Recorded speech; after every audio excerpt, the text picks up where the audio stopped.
හොඳටම පැහැදිලි අරහතුන් වහන්සේ. මගේ අවසාන ප්‍රශ්නය මම දැන් අලුතෙන් අද 5-6 දිනක් එක්කගෙන ආවා. අනුරාධපුරේ ඉඳන් මම ආවේ.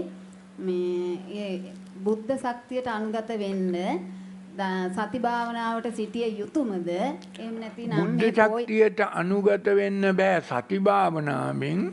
සති භාවනාවෙන් අපි ඔබට කියා දෙන්නේ මේ හේතුඵල දහමත් මේ හේතුවෙන් මිදී නිදහස් වෙන්නට කළ යුතු දෙයක් මේ ඵලයෙන් මිදී නිදහස් වෙන්නට කළ යුතු දෙයක් මේ ධම්මානුධම්ම පටිපදාවත් සමුදය නිරෝධ කරන්නට ඔබ විසින් කළ යුතු දේවල්.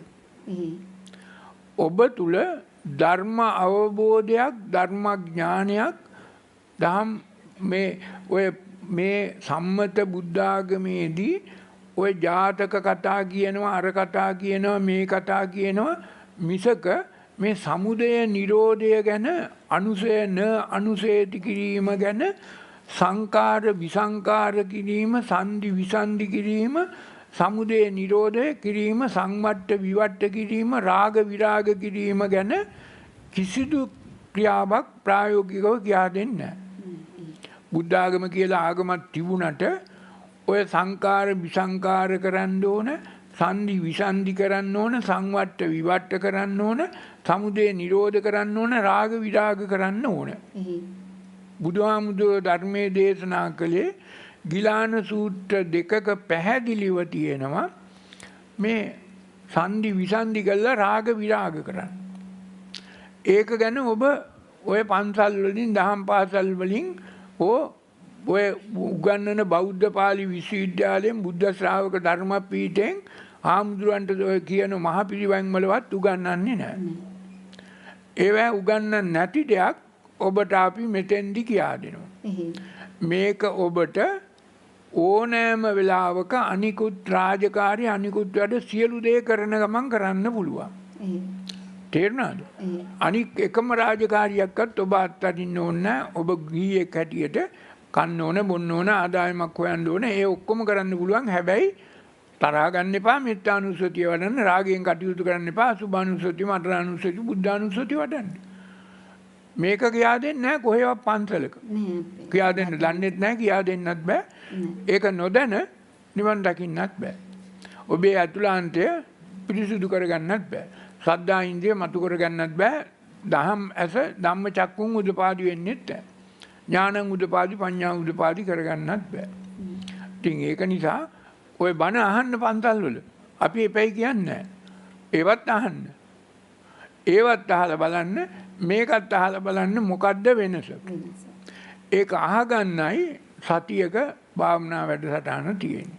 ඊට පස්සේ ඔබ යම් ආකාරයක ඔබේ සද්ධා ඉන්ද්‍රිය මතු වුණා නම් ධම්මස පෑදුණා නම් සද්දස්ස කුල පුත්තස්ස වුණා නම් ඔබට පුළුවන් ඒ ස්ථාන හතරට චත්තාරි මාංචානි එක තැනකට ගිහිල්ලා ඒ අවශ්‍ය කරුණු කාරණා කරලා බුද්ධ ශක්තියට අනුගත වුණාම ඔබට සෝතාපන්න ඵලයටපත් වෙන්න සියලු අවස්ථාවන් ලැබෙනවා. මේ මනුෂ්‍යත්ව ප්‍රතිලාභයක් හැටියට මිනිහෙක් හැටියට ඔබ ඉපදිනීමේ කරන්න පුළුවන් ලබන්න පුළුවන් උපරිම හැකියාව ශක්තිය ලැබෙනවා ඔබට. හොඳටම පැහැදිලි අරහතුන් වහන්සේ.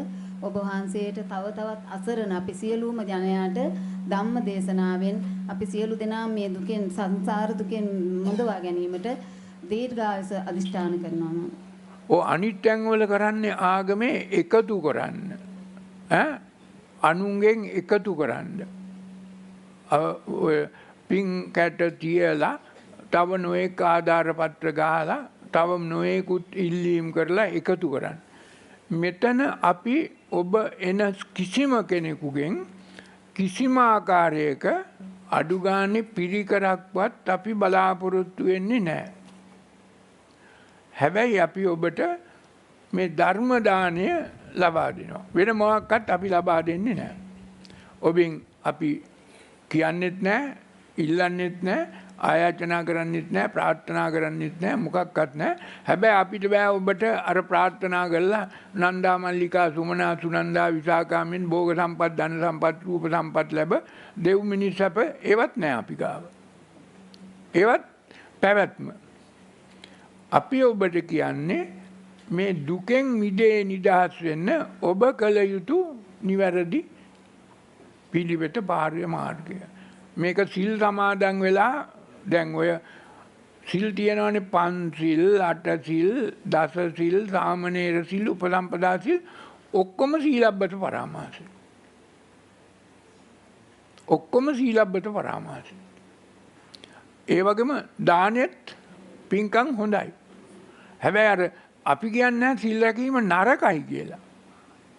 පැවැත්මට හොඳයි. පැවැත්ම පවත්වාගෙන යන්න අඩු ගානේ නැවත වරක් මිනිහෙක් හරි වෙලා උපදින්න ඔය සිල් සමාදන් වෙලා සීලය ආරක්ෂා කළොත් සීලය පිහිටියොත් නරාස පඤ්ඤෝ තත්වයටපත් වෙනවා. හැබැයි නිවන් දකින්න සීලබ්බත පරාමාසයත් සිල් සමාදන් වෙලා බෑ කියලා බුදුහාමුදුරුවෝ නහි සීල පතං හෝති කියලා කිව්වා. බුදුහාමුදුරුවෝ කියපු දේවල් මේ අපි කියන්නේ නොකියපු දෙයක් අපි කියන්නේ නැහැ. ත්‍රිවිධ පුණ්‍යක්‍රියා සූත්‍රයේ තියෙනවා සීලය හොඳයි මග වියදමට සල්ලි. දානය හොඳයි මග වියදමට සල්ලි. භාවනාව හොඳයි කසින භාවනාව සමත භාවනාව මග වියදමට සල්ලි. නිවනට ඒවා එකක්වත් උපකාර වෙන්නේ නැහැ. නිවනට උපකාර වෙන්නේ ධම්මානුධම්ම පටිපදාවේ සතර කමඨහන් තරහක් එනකොටම මෛත්‍රිය වඩලා මරණානුස්සති බුද්ධානුස්සති වඩන්න.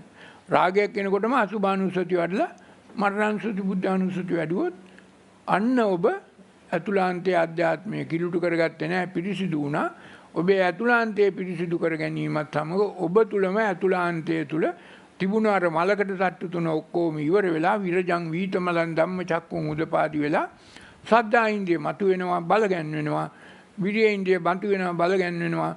සති ඉන්ද්‍රිය බල ගැන්වෙනවා මතු වෙනවා. සමාධි ඉන්ද්‍රිය මතු වෙනවා බල ගැන්වෙනවා. පඤ්ඤා ඉන්ද්‍රිය මතු වෙනවා. චතුරාර්ය සත්‍ය අවබෝධ වෙනවා. මගපල් ලැබෙනවා නිවන් දකිනවා.